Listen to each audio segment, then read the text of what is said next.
Hello, hello. Welcome to Top Shelf Backpacking, Intro to Backpacking, Episode 4. Today we're going over what you can eat and drink while out on trail.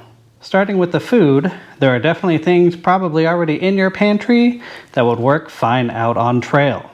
If you're going out for shorter hikes, maybe it's a little cooler, you can definitely take some hard, summer sausages, things that are shelf stable, things you find on the shelf at the grocery store, things such as ramen, instant mashed potato, nor rice and pasta sides are fairly popular. Those are all things that are fairly budget friendly and you may already have. Things like tuna pouches, chicken salad pouches, all different kinds of pouched meats are awfully handy to have. I would avoid cans as they are heavy and you need a can opener, way to actually get them open, so those I tend to avoid. However, for your first trip, I would highly recommend sticking to what I would call a boil in the bag meal, a dehydrated or a freeze-dried meal that all you have to do is boil water, add, and wait. To me, that simplifies things, means you're not having to deal with recipes. All you have to do is measure and boil your water, and you're off to the races. You're definitely going to want to also include some snacks. Things like bars work really well. Got a bunch of different examples here. Candy bars can work fine. Just something that's a little pick-me-up every few hours, just to make sure you're able to replenish the glucose that you're burning while you're out there hiking around. Over time, you may come to learn that you don't really care to stop for very long to take those lunches. So there are some meal replacement type things. This Rec Pack, you just add water to it, contains 700 calories and is nice and easy to deal with on the go. This Range Meal Bar is also highly caloric, coming in at 700 as well. Very dense. And for me, I don't really like to stop and wait for more than 10-15 minutes to take a lunch, but I'm also trying to do some bigger miles. When you're starting out, I do kind of recommend you go shorter distances on your first trip, so you should have plenty of time to stop, filter, boil, and then rehydrate your meal. Some of my current favorite backpacking meals, you can find all of these online at their various websites, have the Loco Moco Brunch Skillet from Trail Goods Company, fairly new company out of Colorado. This breakfast packs 840 calories, takes only a cup of boiling water. From Bowl and Kettle out of Austin, Texas, we have their crawfish etouffee. This does take 2 cups of boiling water, so a bit more water there. And this guy packs 630 calories. This would be a good lunch or dinner option. This is Luxfly Base Camp out of Eugene, Oregon, coming in at 600 calories. This takes 1 to 1.5 cups of water. This is their cheese chili relleno, a fantastic, flavorful Mexican dish. Love this for dinner. Peak refills are easy to find at most larger outdoor retailers, things like Sportsman's Warehouse, Dick's Sporting Goods, that kind of thing. This venison country casserole is a special edition meal, 920 calories, takes only a cup of boiling water, fantastic flavor. Some ones you'll probably commonly see are Mountain House and Backpacker's Pantry. See these frequently at like REIs and such. All are good options. Go for meals you think you would enjoy. And if you really want to be careful, buy 2, try one at home before you go out, just to make sure you're comfortable with how it goes together and to make sure it's comfortable with you as well, if you get my drift. Despite containing an enormous amount of sodium in most of these meals, partially as a preservative, and too because some of the flavor is lost when you freeze dry or dehydrate, these little salt and pepper pouches can be fantastic additions to your kit. I also like hot sauce pouches, or these little guys. This is sriracha powder.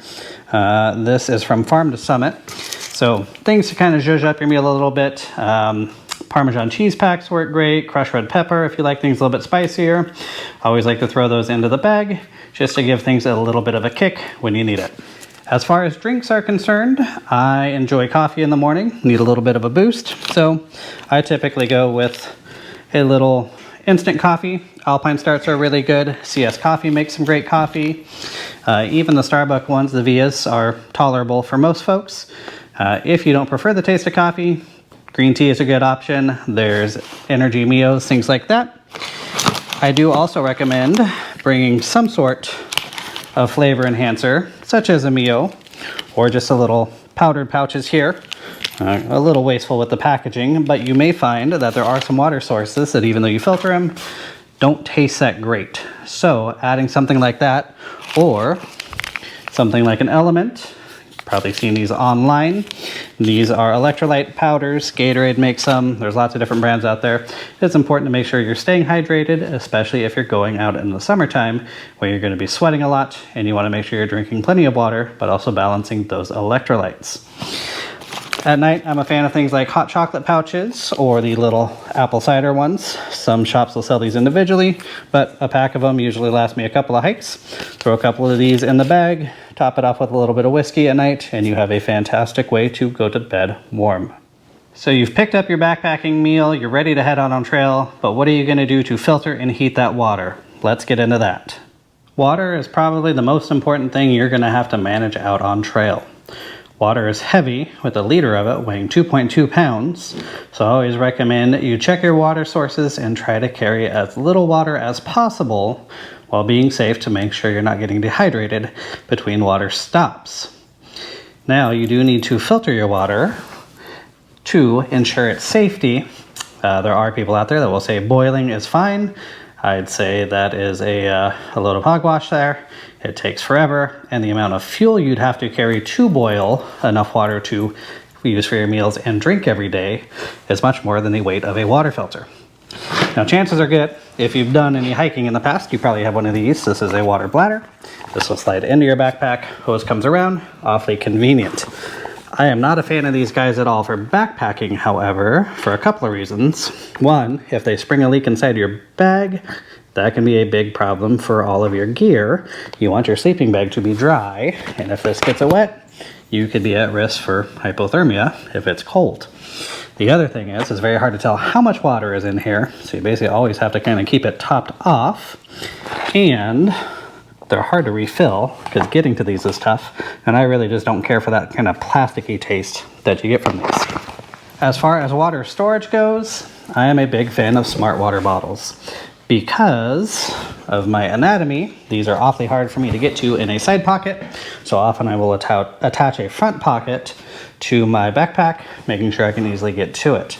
This is an important thing to test out when you're picking a pack, so take an Nalgene or a water bottle, take it in and out, make sure you can get to it. Nalgene's will work. You probably already have one. However, they are awfully heavy. They are nice in the wintertime because you can put boiling water in them to stay nice and toasty. You can throw that in the foot of your sleeping bag. But these are ubiquitous, reusable. You can, hand wash these and dry them out. And another nice thing, if you're using one of the popular filters like a Sawyer Squeeze, you can actually collect your dirty water right in here, thread this guy on, and either squeeze through into a clean bottle or drink directly from this. These Sawyer filters have a good flow rate. They're about 3.4 ounces, I want to say, so they are heavier than some of the others, like the Mini and the Sawyer Micro. However, in my opinion, that extra weight penalty is worth it in the speed. If you've ever gone hiking in the summertime, you know what bugs are like near streams, and so the less amount of time I can spend sitting there filtering water, the less bites I'm going to bit, the quicker I can get back on trail, get to enjoying my hike. Now, the system I typically use on trail is from Canuck Outdoors, and that is their Vecto bag.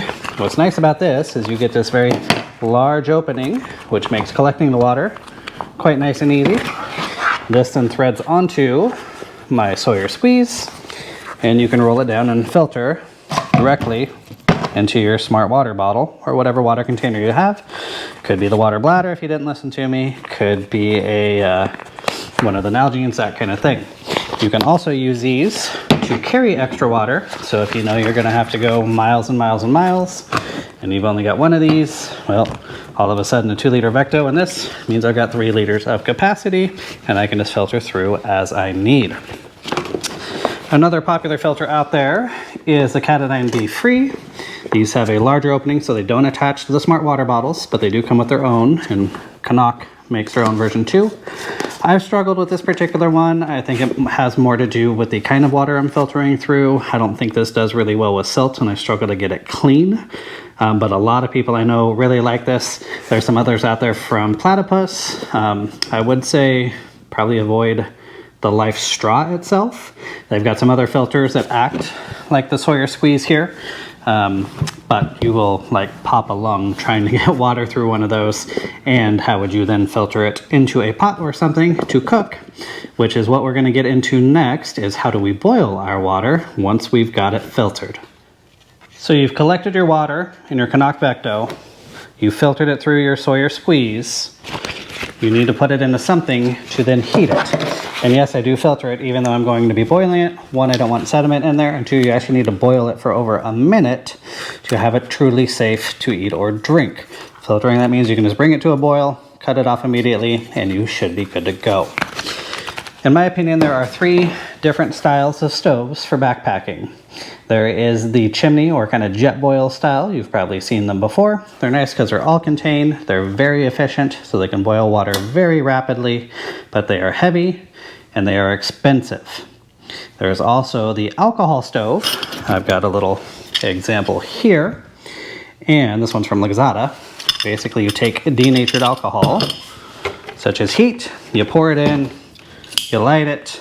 If you're smart, you cover it with a windscreen to keep the wind off, and eventually it comes to a boil. There's no regulating the temperature, there's no dial, no simmer control, anything like that. These can take a long time, but they are very lightweight, fairly inexpensive, and you can take however much fuel with you think you'll need rather than having a full canister with you. I would say first one's a bit too heavy, too expensive. The alcohol stove, too far the opposite direction, takes a little finesse, a little finicky. You kind of want to know what you're doing, so I'd save that for trips down the road once you're a little more comfortable. What I would recommend is a fairly basic canister style stove, which screws on to these little isobutane canisters. I'm a big fan of the, I want to say this is a 100-gram version.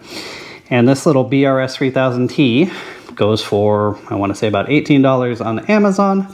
It weighs less than an ounce. And I've had this particular one, which has some bends to it, for 7 or 8 years. Dropped a rock on it at one point, bent it right back, still going strong.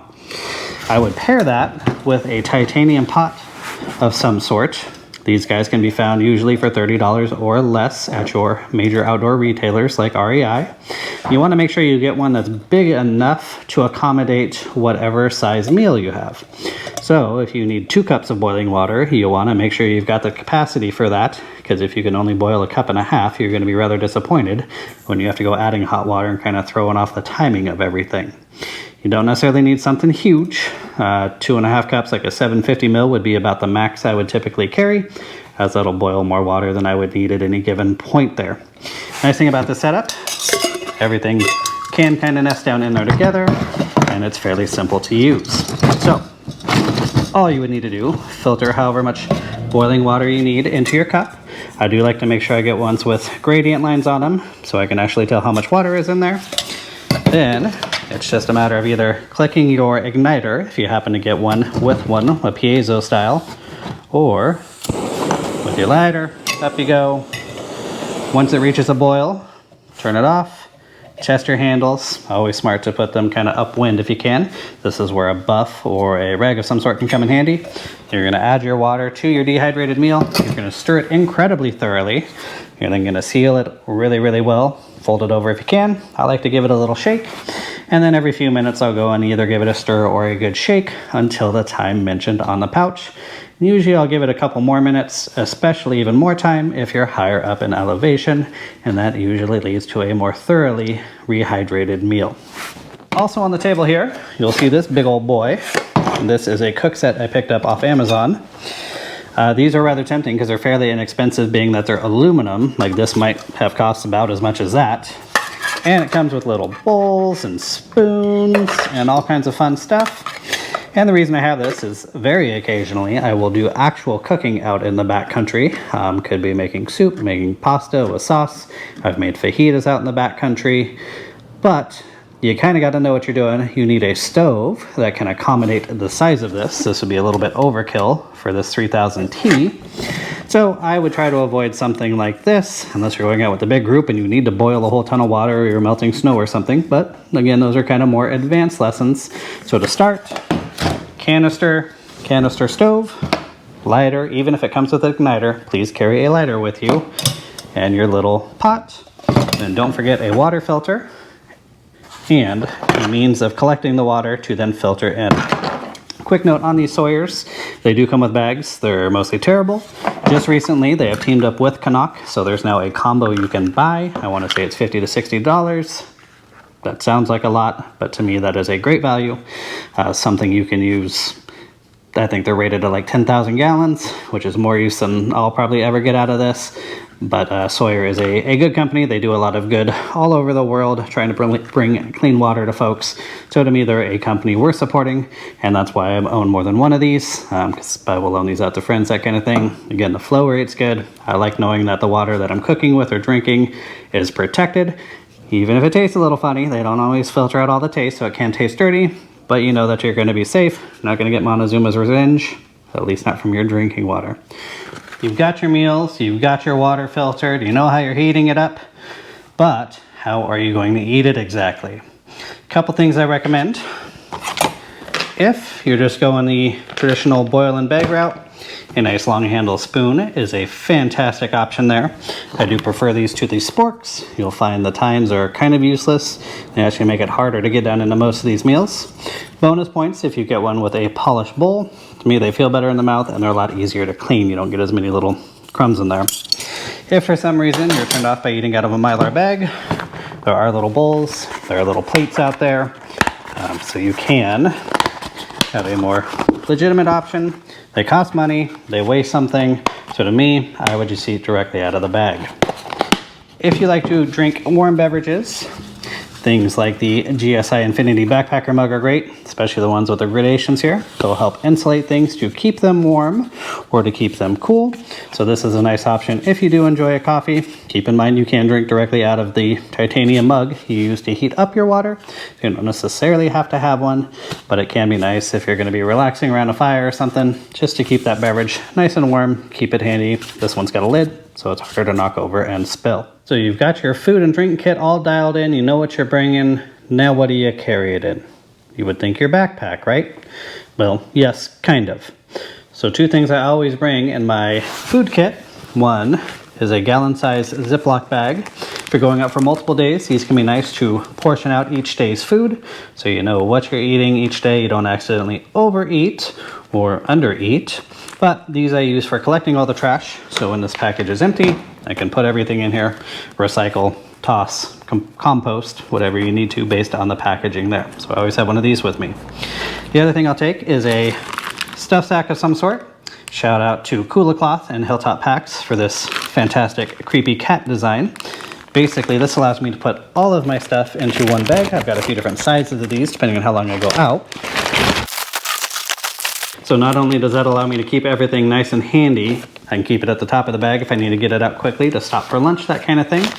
But it allows me to hang all of my smelling items, which not only includes food, but probably also includes your first aid kit if you have toothpaste or medication, sunscreen, that kind of thing.